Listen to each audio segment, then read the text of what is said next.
आपका बहुत-बहुत स्वागत है। आप लोग कैसे हैं? आशा है आप लोग बहुत ही अच्छे होंगे। तो चलिए भारतीय राज्य व्यवस्था में प्रशासन बुक यानी अरिहंत एनसीईआरटी में जो है आज हम लोग देखने वाले हैं अध्याय 20 को, जो आपके निर्वाचन प्रणाली एवं दलीय व्यवस्था है। क्या है? निर्वाचन प्रणाली एवं दलीय व्यवस्था। काफी इंपॉर्टेंट जो है चैप्टर है आपका। इससे संबंधित प्रश्न जो है जनरली देखने को मिलता है। तो चलिए शुरू करते हैं निर्वाचन प्रणाली एवं दलीय व्यवस्था से संबंधित। इसमें जितने भी प्रश्न दिए गए हैं उन सभी प्रश्नों को इस वीडियो के माध्यम से देखने वाले हैं। तो चलिए शुरू करते हैं। अगर आप चैनल पर नए हैं तो चैनल को लाइक और सब्सक्राइब जरूर करें। यह अरिहंत एनसीईआरटी एमसीक्यू बुक है। अरिहंत एनसीईआरटी में जो हम लोग पहले फिजिक्स, केमिस्ट्री, बायो और मॉडर्न इंडियन हिस्ट्री को भी देख चुके हैं। उसका प्ले लिस्ट बना है, अगर आप देखना चाहते हैं तो जाकर जरूर देखें। तो चलिए शुरू। सबसे पहला प्रश्न आपके निर्वाचन प्रणाली से है। तो कहता है कि लोकतंत्र के संदर्भ में जो निम्नलिखित में से कौन सा कथन आपका सही नहीं है। लोकतंत्र के संदर्भ में कौन सा कथन आपका सही नहीं है? तो प्रत्येक लोकतंत्र में जनता स्वयं जो अपना शासन संचालित करती है, कथन सही है। लोकतांत्रिक सरकार जो है नागरिकों को पर्याप्त स्वतंत्रता प्रदान करती है, भी सही है।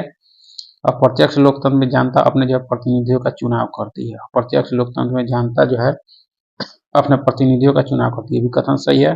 अप्रत्यक्ष लोकतंत्र में महत्वपूर्ण निर्णय लेने और प्रशासन चलाने में जो है नागरिकों की भूमिका महत्वपूर्ण होती है, यह कथन आपका सही नहीं है। देख सकते हैं कथन डी सही नहीं है, क्योंकि अप्रत्यक्ष लोकतंत्र में जो है महत्वपूर्ण निर्णय लेने और प्रशासन चलाने में जो है नागरिकों यानी जनता की नहीं बल्कि जो है नागरिकों द्वारा चुने हुए प्रतिनिधि की जो है भूमिका महत्वपूर्ण होती है आपका, यानी अप्रत्यक्ष में। भारत जो है अप्रत्यक्ष लोकतंत्र, भारत में प्रत्यक्ष लोकतंत्र है जो जनता के प्रतिनिधियों द्वारा जो है शासन व्यवस्था चलाया जाता है, और प्रत्यक्ष में डायरेक्ट जो है जनता शासन करती है। तो इस तरह से देखा जाए तो पहला कथन सही है, दूसरा भी सही है, तीसरा भी सही है और चौथा कथन आपका सही नहीं है आपका। ठीक है। भारत में विभिन्न चुनाव के लिए जो है निम्नलिखित में से कौन सी जो है निर्वाचन प्रणाली अपनाई जाती है? तो ये अपनाई जाती है जो है फर्स्ट पास्ट दी पोस्ट व्यवस्था आपका। ठीक है। और एकल संक्रमणीय अनुपाति के प्रतिनिधित्व की प्रणाली, ये दोनों प्रणाली आपकी अपनाई जाती है भारत में विभिन्न चुनावों के कराने के लिए आपका। ठीक है।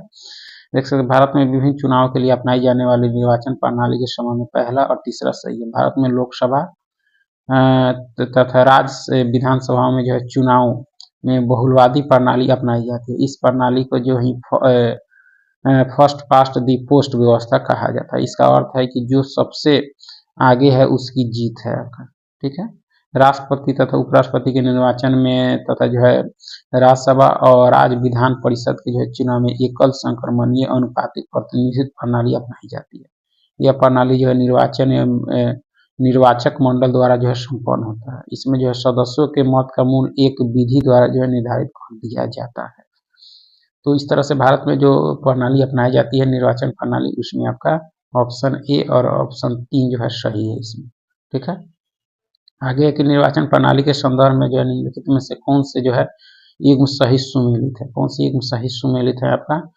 तो देखा जाए आपका तो पहला कहता है कि बहुलवादी व्यवस्था जो है सर्वाधिक मत प्राप्त करने वाले उम्मीदवार को जो है विजयी घोषित किया जाता है, सही है आपका। उसका अनुपातिक प्रतिनिधित्व प्रणाली संसद या राज्य जो है विधायिकाओं में राजनीतिक दलों को उनके द्वारा जो है प्राप्त मतों के अनुपात में सीटें जो है प्राप्त होती है, भी कथन सही है। बहुमतीय जो है प्रणाली एक व्यक्ति को जो है 50% से अधिक मत प्राप्त करने पर जो है विजयी घोषित किया जाता है। ये सारे कथन आपके सही है। निर्वाचन प्रणाली के संदर्भ में जो है सारे कथन क्या है आपके सही है। ठीक है। चलिए आगे है कि संविधान के किस अनुच्छेद में प्रावधान किया गया है कि लोकसभा तथा राज्य विधानसभाओं के सदस्यों का चुनाव जो है वयस्क मताधिकार के आधार पर होगा। यह अनुच्छेद 326 है। कौन सा है? 326। 326 में प्रावधान है कि लोकसभा तथा जो है राज्य विधानसभा में सदस्यों का चुनाव जो है वयस्क मताधिकार के आधार पर होगा, अर्थात 18 वर्ष 1989 में जो है यह पहले आयु 21 वर्ष निर्धारित थी। भारतीय नागरिक जो है मताधिकार का प्रयोग करेगा जो संबंध विधायिका द्वारा निर्मित नियमानुसार निर्धारित होगा आपका। ठीक है। पहले 21 वर्ष था, अब 18 वर्ष हो गया, यानी 1989 के पहले 21 अब हो गया 18, और यह जो अनुच्छेद है 326 है आपका। आगे की सूची 1 को सूची 2 के साथ मिलाना है। सूची 1 में जो है सिद्धांत दिए गए हैं और 2 में चुनाव प्रणाली की विशेषता आपका। ठीक है। तो देखा जाए तो सार्वभौम में वयस्क मताधिकार का जो मिलान हो जाएगा आपके 18 वर्ष और उससे अधिक आयु के जो सभी व्यक्तियों को मताधिकार होता है आपका सार्वभौम वयस्क मताधिकार। ठीक है। उसके अंदर कमजोर वर्गों को जो है प्रतिनिधित्व, इसका जो है आपका कि अनुसूचित जाति अनुसूचित जनजातियों के लिए सीटों का आरक्षण है। ठीक है। खुली राजनीतिक प्रतिद्वंदिता, इसका जो है सभी को जो है पार्टी बनाने या चुनाव लड़ने की स्वतंत्रता है। ठीक है। एक मत एक मूल, यह जो है आपका हर चुनाव क्षेत्र में लगभग बराबर मतदाता आपका। इस तरह से आप इसका जो है सूची 1 को सूची 2 के साथ मिलान कर सकते हैं, यानी ऑप्शन बी के अनुसार इसका मिलान कर सकते हैं। निम्नलिखित में से कौन सा जो है कथन राज्यपाल और लोकसभा के सदस्यों के चुनाव की जो है प्रणाली में समान है? कौन सा समान है? आपका तो 18 वर्ष से ज्यादा की उम्र हर जो है नागरिक मतदान करने योग्य है। यह कथन आपका सही नहीं है आपका। ठीक है। विभिन्न प्रत्याशियों के बारे में जो है मतदाता अपनी पसंद की वरीयता क्रम में जो है रख सकते हैं, भी कथन सही नहीं है। आपके राज्यसभा और लोकसभा के सदस्यों के चुनाव प्रणाली में समान के संबंध में बोला जा रहा है, तो दूसरा भी सही नहीं है। प्रत्येक मत का जो है समान मूल्य होता है, तो यह कथन आपका सही है। तीसरा कथन क्या है? सही है। तीसरा कथन सही है, देख सकते हैं। राज्यसभा और लोकसभा के सदस्यों के चुनाव की प्रणाली में जो है समानता है, क्योंकि जो है लोकसभा और जो है राज्यसभा के चुनाव में प्रत्येक मत का मूल्य जो है समान होता है। भारत में लोकसभा तथा जो है विधानसभा के चुनाव में जो है फर्स्ट पास्ट द पोस्ट चुनाव पद्धति को जो है अपनाया गया है, किंतु राज्यसभा के लिए जो है समानुपातिक प्रतिनिधित्व प्रणाली को जो है अपनाया गया है। लोकसभा के निर्वाचन में जनता प्रत्यक्ष भाग लेती है, परंतु राज्यसभा चुनाव में विधानसभा में जनता के चुने हुए जो है प्रतिनिधि हिस्सा लेते हैं आपका। ठीक है। तो देखा जाए तो प्रणाली में समान क्या है आपका कि प्रत्येक मत का जो है समान मूल्य होता है आपका। ठीक है। आगे के भारत के चुनाव जो है भारत का चुनाव जो है लोकतांत्रिक है, यह बताने के लिए कौन सा जो है कारण सही नहीं है? कौन सा कारण आपका सही नहीं है? तो भारत में जो है दुनिया का सबसे ज्यादा मतदाता है, यह है आपका। भारत में चुनाव आयोग काफी शक्तिशाली है भी है। तो भारत में 18 वर्ष से अधिक आयु का हर व्यक्ति मतदाता है, भी कथन सही है बताने के लिए। भारत में चुनाव हारने वाली पार्टियां जो है जनादेश स्वीकार कर लेती है, यह कथन आपका सही नहीं है। भारत में चुनाव जो है लोकतांत्रिक है, इसे जो है प्रमाणित करने का कारण जो है चुनाव हारने वाली पार्टियों द्वारा जो है जनादेश स्वीकार करना नहीं है आपका। ठीक है। आगे अब चुनाव यानी निर्वाचन आयोग से संबंधित प्रश्न दिए गए हैं, जो इसमें है आपका क्या है कि वयस्क मताधिकार से संबंधित कथनों पर विचार कीजिए। तो उपयुक्त में से कितने कथन आपके सही नहीं है? उपयुक्त में से कितने कथन आपके सही नहीं है? तो पहला कथन क्या होता है? एडल्ट फ्रेंचाइज शब्द की उत्पत्ति जो है फ्रेंच भाषा के फ्रेंच शब्द से हुई है, जिसका अर्थ स्वतंत्र होता है। ये सही आपका सही नहीं है, उसको देखना है। यह जो है सार्वभौमिक मताधिकार है जो अपने प्रतिनिधि को जो है चुनने का अधिकार देता है, ये भी कथन सही है। 61वें संविधान संशोधन 1987 द्वारा चुनाव में जो है मतदान की आयु 21 से जो है घटाकर 18 वर्ष की गई है, कथन सही नहीं है, क्योंकि 1989 में यह हुआ था आपका। तो देखा जाए तो तीसरा कथन आपका सही जो है नहीं है आपका। ठीक है। क्योंकि जो है 61वां संविधान संशोधन 1989 द्वारा जो है चुनाव में मतदान की आयु को घटाकर 21 से 18 वर्ष कर दिया गया, न कि 1987 में। जनता द्वारा मत डालने तथा अपने प्रतिनिधि चुनने के अधिकार को जो है वयस्क मताधिकार कहते हैं आपका। ठीक है। निर्वाचन आयोग के संदर्भ में जो निम्नलिखित में से कौन सा जो है कथन सही है? कौन सा कथन सही है निर्वाचन आयोग के संदर्भ में? तो भारत में जो चुनाव आयोग का गठन जनवरी 1950 में हुआ, यह कथन सही है। भारतीय संविधान के अनुच्छेद 324 में जो निर्वाचन आयोग के गठन का जो है प्रावधान है, 324 में भी कथन सही है। सुकुमार सिंह भारत के जो है प्रथम चुनाव आयुक्त थे, भी कथन, यानी सारे कथन आपके सही हैं भारत में चुनाव आयोग के संदर्भ में आपका। ठीक है। देख सकते हैं कि जो है आपका कि जनवरी ये 1950 में किया गया था। ठीक है। भारतीय संविधान के अनुच्छेद 324 के अनुसार संसद, राज्य विधानमंडल, राष्ट्रपति और उपराष्ट्रपति के पदों के जो निर्वाचन के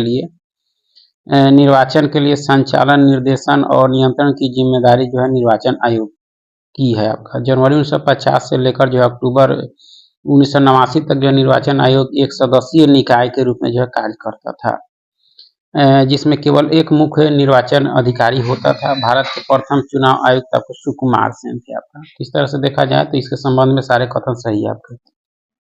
आगे की निर्वाचन आयोग के कार्यों के संदर्भ में जो निम्नलिखित कथनों पर जो है विचार कीजिए और उपयुक्त कथनों में से कौन से कथन आपके सही है? कौन से कथन सही है? तो मतदाता सूची बनाना, यह कार्य है आपका सही है। आचार संहिता लागू करवाना, ये भी है।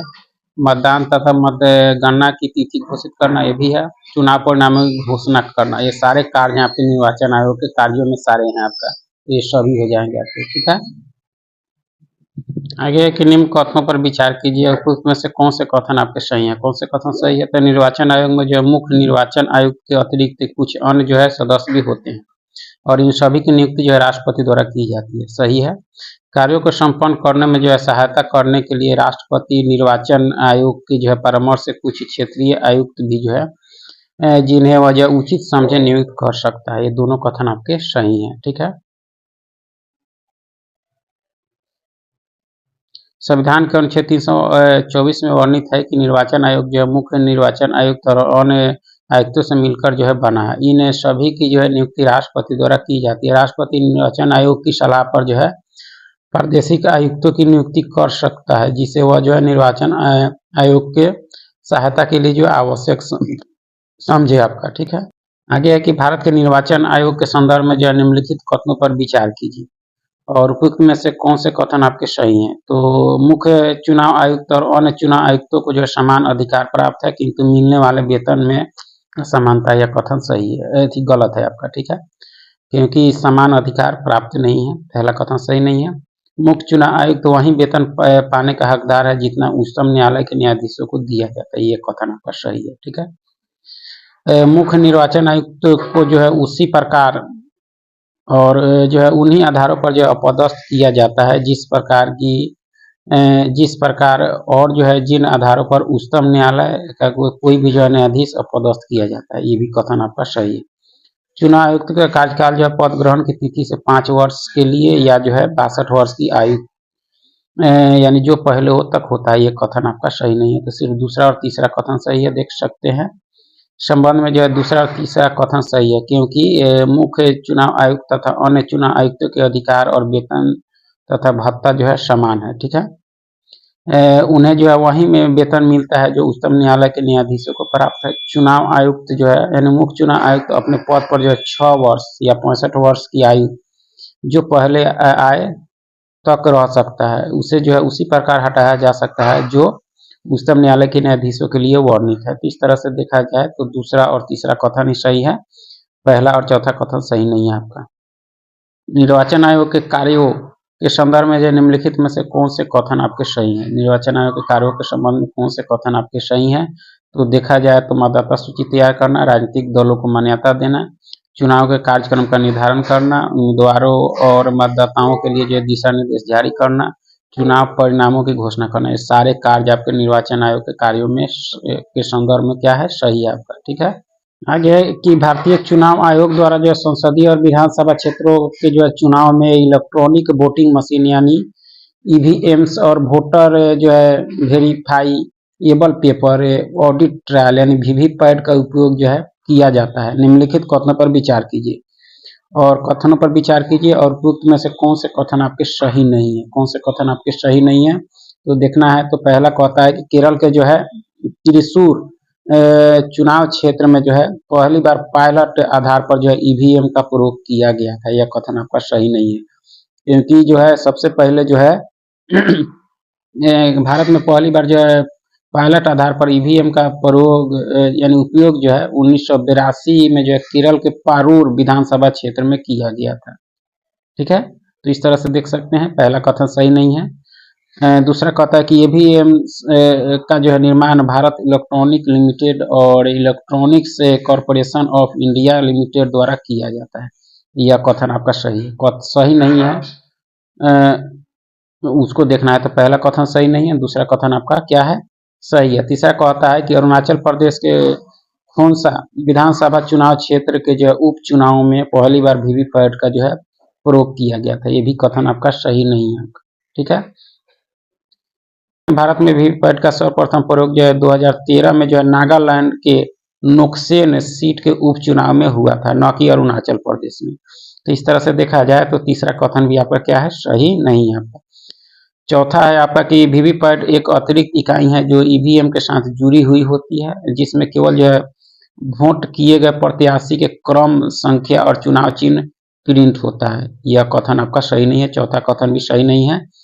देख सकते हैं वीवीपैट एक मतदाता मत प्रणाली का उपयोग करते हुए जो मतदाताओं का फीडबैक देने का एक तरीका भी है आपका।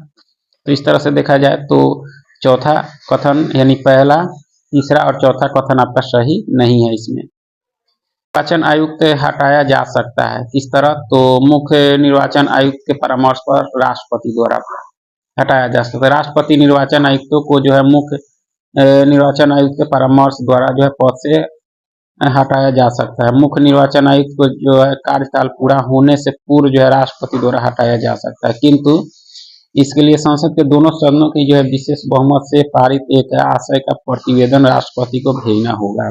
ठीक है, आगे है कथन और कारण दिए गए हैं। पहला कथन कहता है कि जो है चुनाव प्रक्रिया के दौरान जो है राज्य और केंद्र सरकार के जो है प्रशासनिक अधिकारियों पर जो है निर्वाचन आयोग का पूर्ण नियंत्रण होता है। यह कथन सही है। कारण कहता है कि निर्वाचन आयोग इन अधिकारियों का जो है हस्तांतरण कर सकता है या हस्तांतरण को रोक सकता है। ये कारण भी आपका सही है और कारण जो है एक ही व्याख्या भी करता है आपका। ठीक है, आगे है कि चुनाव प्रक्रिया के दौरान जो उम्मीदवारों अथवा जो पार्टियों द्वारा निम्न में से किसके उपयोग को जो है आचार संहिता का उल्लंघन माना जाता है? तो चुनाव प्रचार के लिए किसी धर्म स्थल का उपयोग, ठीक है, सरकारी वाहन, विमान या जो है अधिकारियों का जो है चुनाव में उपयोग, यह भी आचार संहिता का उल्लंघन माना जाता है। चुनाव की घोषणा हो जाने के पश्चात मंत्री द्वारा किसी बड़ी जो है योजना का शिलान्यास करना, ये सारे हैं आपके आचार संहिता के उल्लंघन माने जाते हैं आपके। आगे है कि संविधान के अंतर्गत जो है चुनाव आयोग को चुनाव के निरीक्षण, निर्देशन एवं जो नियंत्रण के साथ साथ चुनाव संपन्न कराने का अधिकार प्राप्त है। निम्नलिखित में से कौन सा संसदीय कानून जो है निर्वाचन आयोग के इस कार्य में जो है सहायक है? तो यह जो सहायक है आपका कौन सा? तो पहला है कि जन प्रतिनिधित्व कानून 1951, राष्ट्रपति एवं उपराष्ट्रपति अधिनियम 1952, मतदाता पंजीकरण अधिनियम 1960। ये सारे संसदीय कानून जो है निर्वाचन आयोग के इस कार्य में आपके क्या हैं? सहायक हैं आपके। ठीक है, आगे है कि परिसीमन आयोग के संदर्भ में जो निम्नलिखित कथनों पर विचार कीजिए और कौन से कथन आपके सही नहीं है। तो इसका गठन जो है पूरे देश में निर्वाचन क्षेत्रों की सीमा निर्धारण के उद्देश्य से किया जाता है। यह बात सही है आपका। ठीक है, यह एक स्वतंत्र संस्था है तथा इसकी जो नियुक्ति प्रधानमंत्री के द्वारा की जाती है। यह कथन आपका सही नहीं है। दूसरा कथन सही नहीं है, पहला कथन सही है परिसीमन आयोग के संदर्भ में। देख सकते हैं कि दूसरा कथन सही नहीं, क्योंकि भारत में निर्वाचन क्षेत्रों के आरक्षण संबंधी निर्णय का जो है स्वतंत्र संस्था के द्वारा लिए जाते हैं, जिसे जो है परिसीमन आयोग कहते हैं। इस आयोग का गठन जो है राष्ट्रपति द्वारा होता है। परिसीमन आयोग जो है चुनाव आयोग के साथ मिलकर कार्य करता है। इसके गठन का जो उद्देश्य पूरे देश में अथवा जो है राज्य में निर्वाचन क्षेत्रों की जो है सीमा निर्धारित करना है आपका परिसीमन आयोग का आपका। ठीक है, जिसकी नियुक्ति जो है राष्ट्रपति द्वारा की जाती है। आगे है कि चुनाव क्षेत्रों के जो है पुनर्निर्धारण के संबंध में जो है निम्नलिखित में से कौन सा सही है आपका? तो कौन सा सही है आपका? तो लोकसभा एवं जो है आपका राज्य विधानसभाओं की सीटें वर्ष जो 1971 की जनगणना पर आधारित है आपका। यह सही है। 91 संविधान संशोधन द्वारा चुनाव क्षेत्रों का निर्धारण को जो वर्ष 2026 तक के लिए जो है निश्चित कर दिया गया है। ये भी कथन सही है। बढ़ती हुई जनसंख्या तथा जो है नागरिकों के एक स्थान से दूसरे स्थान पर बस जाने से चुनाव क्षेत्र काफी सीमा तक जो है असंतुलित हुए हैं आपके। तो ये भी कथन आपका, सारे कथन आपके चुनाव क्षेत्रों के जो है पुनर्निर्धारण के संबंध में सारे कथन आपके सही हैं आपके। ठीक है, आगे के निम्नलिखित कथनों पर विचार कीजिए और उपयुक्त में से कौन से कथन आपके सही हैं। कौन से कथन सही हैं? तो समानुपातिक प्रतिनिधित्व प्रणाली में जो है निर्वाचन क्षेत्र के मतदाता जो है जानते हैं कि उनका जो है प्रतिनिधि कौन है और वे जो है उससे उत्तरदायी ठहरा सकते हैं। यह कथन आपका क्या है? सही है। सर्वाधिक वोट से जीते वाली व्यवस्था में जो है मतदाता को किसी दल को चुनने का विकल्प होता है, लेकिन प्रत्याशियों का चयन जो है पार्टी द्वारा जारी की गई सूची के अनुसार होता है। ये दोनों कथन आपके क्या हैं? सही हैं आपके। ठीक है, आगे है कि पीठासीन अधिकारी के संदर्भ में जो निम्नलिखित कथनों पर विचार कीजिए और उपयुक्त में से कौन से कथन आपके सही है। पीठासीन अधिकारी के संबंध में प्रत्येक चुनाव क्षेत्र में चुनाव का कार्य इसी के निर्देश में किया जाता है। यह कथन सही है। इसका मनोनयन जो है चुनाव आयोग द्वारा राज्य सरकार की सलाह से करता है आपका। यह दूसरा कथन सही है। एक व्यक्ति को एक से अधिक निर्वाचन क्षेत्रों के लिए जो पीठासीन अधिकारी मनोनीत नहीं किया जा सकता, यह कथन गलत है, क्योंकि किया जा सकता है। तो इस संबंध में देखा जाए तो सिर्फ पहला और दूसरा कथन ही आपका सही है, तीसरा कथन आपका सही नहीं है, क्योंकि एक व्यक्ति को जो है एक से अधिक निर्वाचन क्षेत्रों के लिए जो पीठासीन अधिकारी मनोनीत किया जाता है, उसके एक या अधिक सहायक पीठासीन अधिकारी होते हैं आपका। तो इस तरह से देख सकते हैं कि तीसरा कथन सही नहीं है, सिर्फ पहला और दूसरा कथन ही आपके पीठासीन अधिकारी के संदर्भ में क्या है, सही है आपका। ठीक है, आगे है कि निम्नलिखित कथनों पर विचार कीजिए, उपयुक्त में से कौन से कथन आपके सही हैं। कौन से कथन आपके सही हैं? तो पहला कहता है कि भारत के निर्वाचन आयोग के मुख्य निर्वाचन आयुक्त को जो है सर्वोच्च न्यायालय के न्यायाधीश के बराबर वेतन दिया जाता है, यह कथन सही है। भारत के निर्वाचन आयोग के मुख्य निर्वाचन आयुक्त का कार्यकाल जो है पद ग्रहण की तिथि से 6 वर्ष की अवधि या 65 वर्ष की आयु जो भी पहले आता है तक रहेगा, यह भी कथन सही है। एक चुनाव आयुक्त किसी समय भी जो है मुख्य चुनाव आयुक्त को संबोधित एवं जो है हस्ताक्षरित लेख द्वारा अपना पद त्याग सकता है, यह कथन आपका सही नहीं है, तीसरा कथन सही नहीं है। देख सकते हैं क्योंकि निर्वाचन आयोग का कोई चुनाव आयुक्त मुख्य चुनाव आयुक्त को जो है संबोधित एवं जो है हस्ताक्षरित लेख द्वारा अपने पद से जो है त्यागपत्र नहीं दे सकता है। मुख्य निर्वाचन आयुक्त तथा जो है अन्य निर्वाचन आयुक्त राष्ट्रपति को जो संबोधित लेख द्वारा अपना त्यागपत्र दे सकता है, यानी त्यागपत्र देना हो तो राष्ट्रपति को दे सकता है, और मुख्य न्यायाधीश यानी मुख्य निर्वाचन आयुक्त को नहीं आपका। ठीक है, इस तरह से देख सकते हैं इसमें जो है पहला और दूसरा कथन आपका सही है। आगे है चुनाव सुधार से संबंधित प्रश्न। तो जनप्रतिनिधित्व कानून 1951 के संदर्भ में निम्नलिखित में से कौन से कथन आपके सही हैं? तो यह धर्म के नाम पर वोट मांगने वाले उम्मीदवार पर जो प्रतिबंध नहीं लगाता, यह कथन सही नहीं, क्योंकि प्रतिबंध लगाता है। कोई व्यक्ति जिसे कुछ मामलों में जो दोषी करार दिया गया है, उसे चुनाव में जो उम्मीदवार बनने से जो है प्रतिबंधित करता है, ये कथन क्या है, सही है। ऐसे व्यक्ति जिसके विरुद्ध जो है कोई मामला दर्ज है किंतु उसे जो है दोषी करार नहीं दिया गया है, वह चुनाव लड़ सकता है, यह कथन आपका सही है। देख सकते हैं कि कथन एक सही नहीं, क्योंकि जन प्रतिनिधित्व कानून 1951 के धारा जो है 123(3) के जो है धर्म के नाम पर वोट मांगने वाले उम्मीदवार पर जो प्रतिबंध लगाती है आपका। तो इस तरह से पहला कथन सही नहीं। चलिए आगे है कि दिनेश गोस्वामी समिति का संबंध जो है निम्नलिखित में से किससे था? दिनेश गोस्वामी समिति का संबंध किससे था? तो चुनाव सुधार से था। दिनेश गोस्वामी समिति का संबंध चुनाव सुधार से था। वर्ष 1990 में जो है बीपी सिंह के नेतृत्व वाली जो है राष्ट्रीय मोर्चा की सरकार ने जो है तत्कालीन कानून मंत्री दिनेश गोस्वामी की अध्यक्षता में जो है एक समिति गठित की आपका। ठीक है, 1990 में समिति ने चुनाव प्रणाली का विस्तार से जो है अध्ययन कर और प्रणालियों पर जो है व्यापक कमियों को दूर करने हेतु जो है अपनी अनुशंसाएं वर्ष 1990 में जो है सरकार को सौंप दी गई थी। इन सुधारों को जो है वर्ष 1996 में लागू किया गया था दिनेश गोस्वामी समिति चुनाव सुधार से। आगे के निम्नलिखित कथनों पर विचार कीजिए और उपयुक्त में से कौन से कथन आपके सही हैं। कौन से कथन सही हैं? तो 1990 के दशक के अंत में जो है चुनाव आयोग द्वारा इलेक्ट्रॉनिक वोटिंग मशीन यानी ईवीएम का जो है उपयोग शुरू किया गया, यह कथन सही है आपका।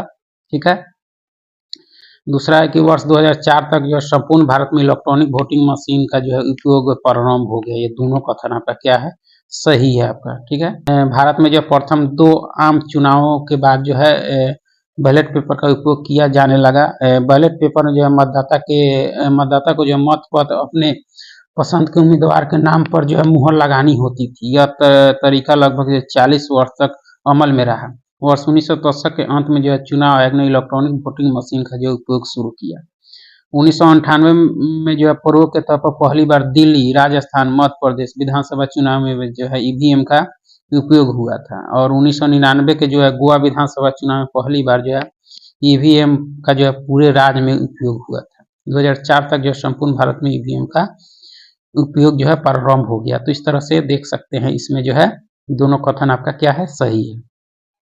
आगे है कि वर्ष 1996 में जन प्रतिनिधित्व कानून में जो है किए गए संशोधन के संदर्भ में निम्नलिखित कथनों पर विचार कीजिए और कौन से कथन आपके सही है। तो पहला कथन कहता है कि राष्ट्रीय ध्वज, राष्ट्रगान या संविधान के अपमान के दोषी व्यक्ति को जो है सजा की जो है तिथि से 6 वर्ष तक चुनाव लड़ने पर रोक है, यह कथन सही है। लोकसभा के चुनाव लड़ने हेतु जो उम्मीदवारों द्वारा जो है की जाने वाली सुरक्षित जमा राशि में वृद्धि की गई, ये भी कथन आपका सही है 1996 के जनप्रतिनिधि कानून के तहत। तीसरा कथन कि एक उम्मीदवार 2 या 2 से अधिक संसदीय निर्वाचन क्षेत्रों से जो है निर्वाचन के लिए जो खड़ा नहीं हो सकता या खड़ा हो सकता है, यह कथन सही नहीं है। चुनाव लड़ने वाले किसी अभ्यर्थी की मृत्यु हो जाने की स्थिति में जो चुनाव नहीं रोका जाएगा, यह कथन आपका सही है आपका, ठीक है। तीसरा कथन सही नहीं, क्योंकि उम्मीदवार जो है 2 या 2 से अधिक के संसदीय निर्वाचन क्षेत्रों से जो है निर्वाचन में भाग ले सकता है। इस तरह से देख सकते हैं आपका कि सिर्फ तीसरा कथन सही नहीं है, बाकी सारे कथन आपके क्या हैं, सही हैं। आगे जो है दलीय व्यवस्था से संबंधित है कि निम्नलिखित में से कौन सा एक जो है राजनीतिक दल का कार्य है। कौन राजनीतिक दल का कार्य है? तो निर्वाचन में भाग लेना, लोकतंत्र में प्रतिनिधित्व प्रदान करना, जनमत का निर्माण करना, सरकार का निर्माण करना, ये सारे काम आपके एक क्या है, राजनीतिक दल के कार्य हैं आपके, ठीक है। आगे है कि भारत में जो दलीय व्यवस्था की जो है कौन सी प्रणाली पाई जाती है, तो बहुदलीय प्रणाली पाई जाती है। भारत में दलीय व्यवस्था की बहुदलीय प्रणाली पाई जाती है। इस प्रणाली के अंतर्गत सत्ता प्राप्ति की जो है प्रतियोगिता में अनेक दल भाग लेते हैं, जिसके कारण किसी एक दल को जो बहुमत प्राप्त करने के जो है अवसर कम रहते हैं। बड़े राजनीतिक दलों की संख्या जो है निश्चित नहीं होती। वस्तुतः इस प्रणाली में जो है छोटे छोटे दलों को जो है महत्वपूर्ण भूमिका निर्वाह करने का जो है अवसर प्राप्त होता है। बहुदलीय सभी को भाग लेने का अधिकार होता है। आगे कि निम्नलिखित में से कौन सा यानी कौन से राजनीतिक दल जो राष्ट्रीय राजनीतिक दल हैं आपके, कौन से हैं आपके, तो ऑल इंडिया तृणमूल कांग्रेस है। उसके बाद आपका कौन है आपका, तो नेशनलिस्ट कांग्रेस पार्टी है, ठीक है। आगे सूची 1 को सूची 2 के साथ मिलाना है। सूची 1 को सूची 2 के साथ मिलाना है, तो सूची 1 में राजनीतिक दल और उसके बाद में 2 में गठन वर्ष दिए गए हैं। तो कम्युनिस्ट पार्टी ऑफ इंडिया की स्थापना 1925, उसके बाद में कम्युनिस्ट पार्टी ऑफ इंडिया मार्क्सवादी, जिसकी स्थापना 1964 में, ठीक है।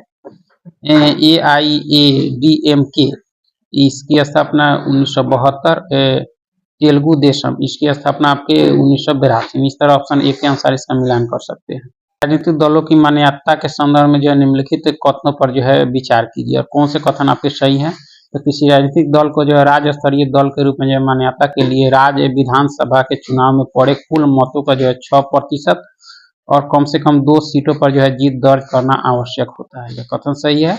किसी राजनीतिक दल को जो राष्ट्रीय दल के रूप में जो मान्यता के लिए लोकसभा चुनाव में पड़े कुल वोट का अथवा जो है 4 राज्यों के विधानसभा चुनाव में पड़े कुल वोटों का जो है 6% प्राप्त करना और जो है लोकसभा चुनाव में जो है कम से कम 4 सीटें पर जो है जीत दर्ज करना आवश्यक होता है। ये दोनों कथन क्या है आपके, सही है।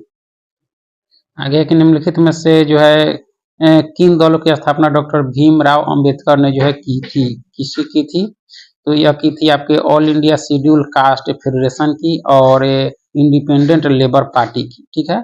ये दोनों की स्थापना बी आर अम्बेडकर साहब के द्वारा की गई थी। यानी देख सकते हैं कि संबंधित दल जो है इंडिपेंडेंट लेबर पार्टी वर्ष 1936 तथा all India schedule caste federation 1942 में, ठीक है। इसके अतिरिक्त जो है पीजेंट्स एंड जो वर्क्स पार्टी ऑफ इंडिया की स्थापना 1948 में केशव राव जेंगे अथवा जो है शंकर राव मोरे ने की थी। आपका पहला इसमें जो दिया था उसका, ठीक है।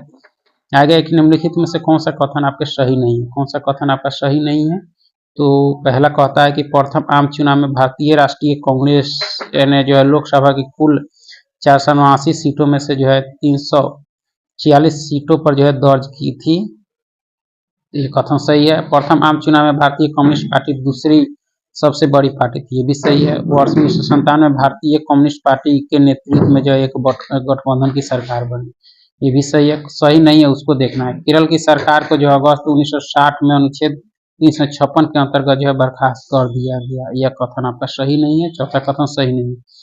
देख सकते हैं 1959 में जो है केंद्र की जो है कांग्रेस सरकार ने संविधान के अनुच्छेद 356 के अंतर्गत केरल की जो है कम्युनिस्ट सरकार को बर्खास्त कर दिया था।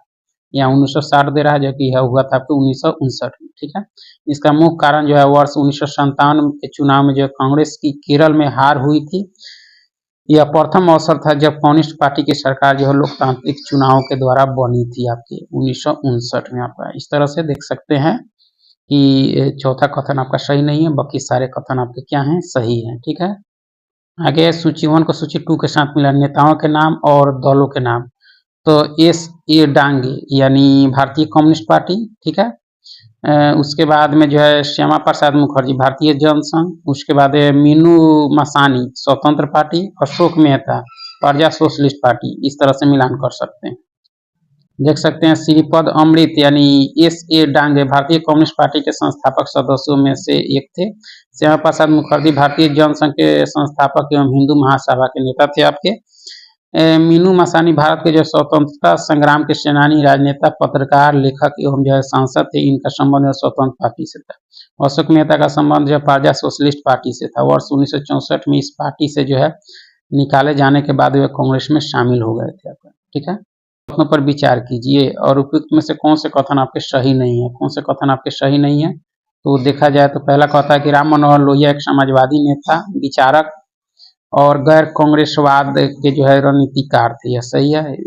के कामराज ने जो है यह प्रस्ताव रखा था कि सभी वरिष्ठ कांग्रेसी नेताओं को जो है इस्तीफा दे देना चाहिए ताकि युवा पार्टी जो है कार्यकर्ता कमान संभाल सके, भी कथन सही है। CN अन्नादुरई जस्टिस पार्टी से संबंधित थे। इन्होंने जो है हिंदी विरोधी आंदोलन का नेतृत्व किया था, भी कथन सही है। सही नहीं है उसको देखना है। इंदिरा गांधी के नेतृत्व वाले कांग्रेस खेमे को जो है कांग्रेस ओ यानी ऑर्गेनाइजेशन कहा गया, यह कथन आपका सही नहीं है। चौथा कथन सही नहीं है, देख सकते हैं। क्योंकि 1969 ईस्वी में इंदिरा गांधी के नेतृत्व वाली कांग्रेस खेमे को जो कांग्रेस आर कहा गया आपका। और के कामराज की अगुवाई वाले कांग्रेस खेमे जो है सिंडिकेट को कांग्रेस ओ ऑर्गेनाइजेशन कहा गया आपका, ठीक है। इस तरह से देख सकते हैं कि चौथा कथन क्या है आपका सही नहीं है।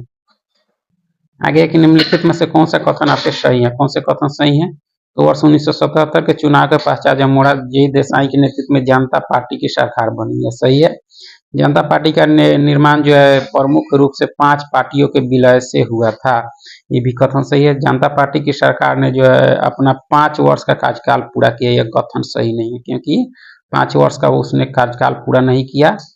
देख सकते हैं कि आपातकाल के जो 18 महीने पश्चात हुए लोकसभा चुनाव यानी जनवरी 1977 मोरारजी देसाई की जो है जनता पार्टी की सरकार बनी और मोरारजी देसाई भारत के जो है प्रधानमंत्री बने। 1 मई 1977 Congress, Bharatiya Lokdal, Jansangh, Samajwadi party, Congress for democracy तथा जो है कुछ पूर्व कांग्रेसी जिन्होंने आपातकाल की घोषणा के समय कांग्रेस छोड़ दी थी के विलय के साथ जनता पार्टी का उद्भव हुआ था आपका, ठीक है, हुआ था। सी कथन सही नहीं क्योंकि 1977 में सत्ता में आई जनता पार्टी की जो सरकार में मात्र जो 18 महीने में ही जो है अपना बहुमत खो दिया था, अतः वह 5 वर्ष तक जो है शासन करने में असफल रही, यानी 18 महीने तक ही ना करा, ठीक है। तीसरा कथन सही नहीं है, 5 वर्ष नहीं 18 महीना का ही कार्यकाल रहा। आगे कथन और कारण दिए गए। पहला कथन कहता है कि भारत में जो वर्ष 1989 के पश्चात केंद्र में जो गठबंधन सरकारों का जो है दौर शुरू हुआ और क्षेत्रीय पार्टियों ने जो है इसमें महत्वपूर्ण भूमिका निभाई, यह कथन क्या है आपका तो ये सही है आपका, ठीक है। कारण कहता है कि गठबंधन की राजनीति के जो है इस दौर में जो है राजनीतिक दल विचारधारागत अंतर की जगह जो है सत्ता में हिस्सेदारी की बातों पर बल दे रहे थे, ये कारण भी आपका सही है। और ये दोनों सही है। संविधान के किस अनुसूची के अंतर्गत जो है दल बदल के संदर्भ में जो है उल्लेख किया गया है, ये आपके संविधान के 10वीं अनुसूची में। संविधान के 10वीं अनुसूची में दल बदल विरोधी कानून के संबंध में जो है उल्लेख किया गया, जिसे 92वें संविधान संशोधन अधिनियम 1985 के रूप में जाना जाता है। इसके अंतर्गत जो है संसद एवं राज्य विधान मंडल के सदस्यों को जो है दल बदल के मामले में आयोग ठहराने की व्यवस्था का विस्तार से उल्लेख किया गया आपका, ठीक है।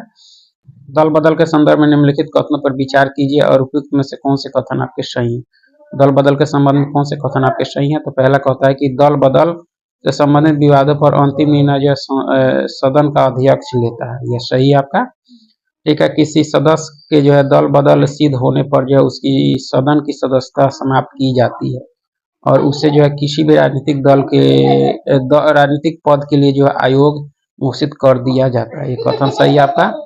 दल बदल को रोकने हेतु जो 52वें संविधान संशोधन के माध्यम से जो है दल बदल निरोधक कानून लाया गया, ये तीनों कथन आपका क्या है सही है आपका। दल बदल के संदर्भ में तीनों कथन आपका सही है, ठीक है।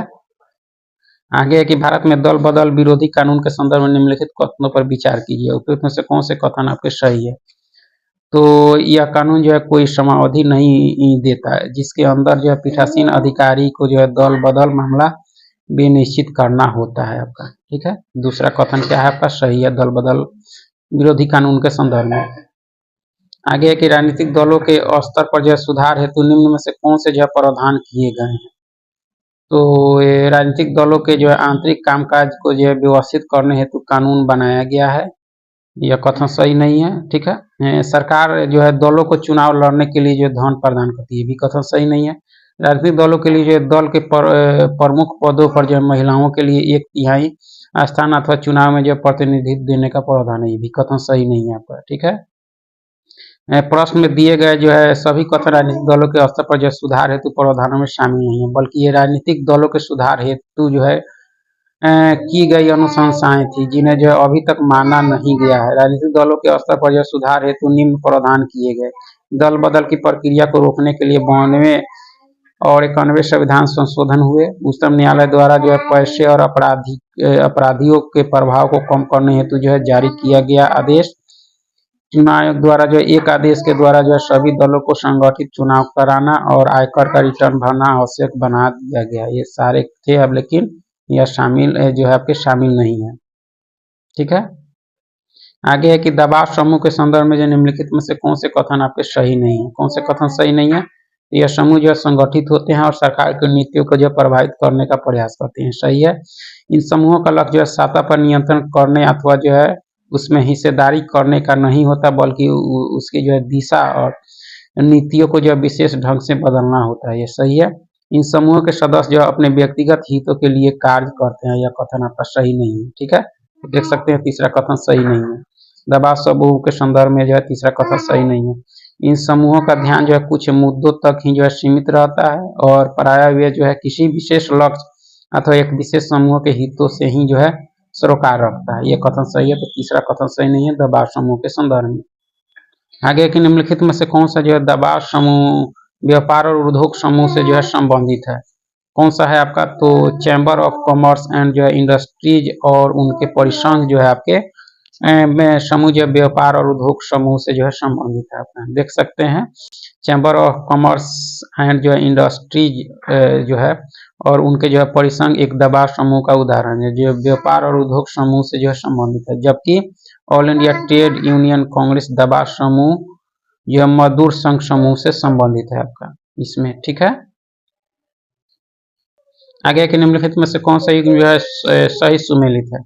समूह और विषय। उद्देश्य समूह का जो है ये सामाजिक विषय और पर्यावरण संरक्षण, मानवाधिकार और जो है नागरिक स्वतंत्रताओं की रक्षा से संबंधित होते हैं, ये सही आपका। संस्थागत समूह यानी ये सरकार के भीतर और सरकारी मशीनरी के द्वारा जो दबाव अथवा प्रभाव डालने का प्रयास करते हैं, ये भी कथन सही है, यानी ये भी युग्म सही सुमेलित है।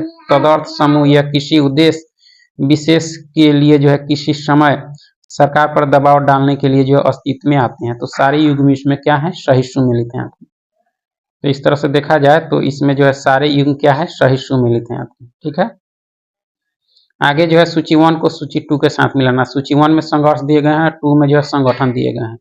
तो इसमें देख सकते हैं आपका आंदोलन का जो मिलान हो जाएगा कि किसी सामाजिक समस्या के समाधान के लिए जो चलाया गया एक ऐसा संघर्ष जिसमें संगठित संरचना हो भी सकती है और नहीं भी, यह इसके साथ, ठीक है। राजनीतिक दल ऐसा संगठन जो राजनीतिक सत्ता पाने की जो है गरज से लोगों को जो है लामबंद करता है आपका, ठीक है। इस तरह से दूसरा का जो मिलान होगा 4 के साथ।